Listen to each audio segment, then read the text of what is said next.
Okay, so now low-cost version. So you might not have access to a 3D printer, and in fact many people do not have access to a 3D printer. So even though these guys are great and they won't break for the most part, is what happens if you wanted to do making a catapult and having kids collecting data in a very low cost, easy accessible way that you can run off the Staples or any grocery store and buy the parts and materials. So what we're going to do here is we are going to make our own catapult. And this one also opens up lots of possibilities for inquiry. Is in your kit you should have, you know, a number of popsicle sticks, tongue depressors, depends on what part of the country on what you call them. You're going to make a very basic low cost catapult, and there's lots of different designs to do this. So first thing you're going to do is get a stack of them, you know, 5 or 6.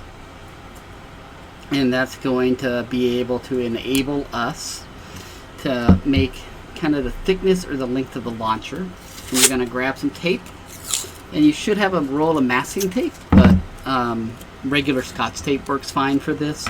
I'm just using masking tape because it's easier to tear off. And we're going to tape up our catapult.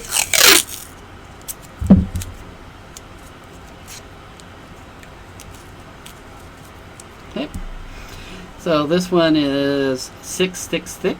So again, as an experiment, you can make that different. And what we're going to do is we're going to tape together 2 more popsicle sticks. So you're going to tape them together on the very end. And this actually will take a fair bit of tape because you don't want it to break. You also can do this with rubber bands if you don't want to use tape and you want to make it easy to reuse the popsicle sticks. The tape is just easier to manipulate to start, but again, you have to get the tape off all the popsicle sticks. And what we're going to do is that's going to kind of become our spring, and you're going to slide it right between. Okay. And to get it into place, we can tape that little intersection point.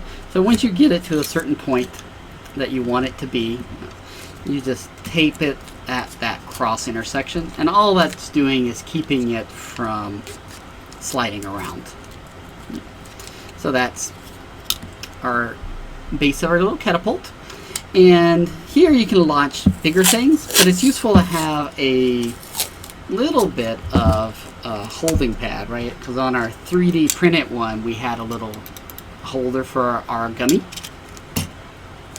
Here we just have a little low-cost cup. And so what I'm going to do with my little low-cost cup is I'm just going to tape it around to the base. Okay?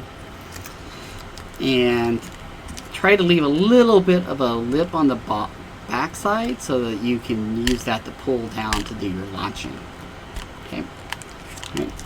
And sometimes it takes a couple of pieces of tape to get this nice and firm.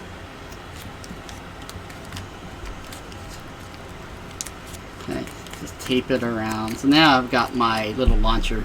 So sometimes in the past I've used like the little bunnies that are floating around at Easter time, you know, things like that. So you can launch slightly bigger things. You can launch marshmallows. But now we can do exactly the same thing. And now you can pull down, and you can do exactly the same type of inquiry experiments. Does it matter how far down I pull versus how far it goes? Does it matter on how thick, you know, how many popsicle sticks do I use as my little separator between my bottom and kind of my springy popsicle stick? And then same idea is that we're going to launch it and we're going to collect some data.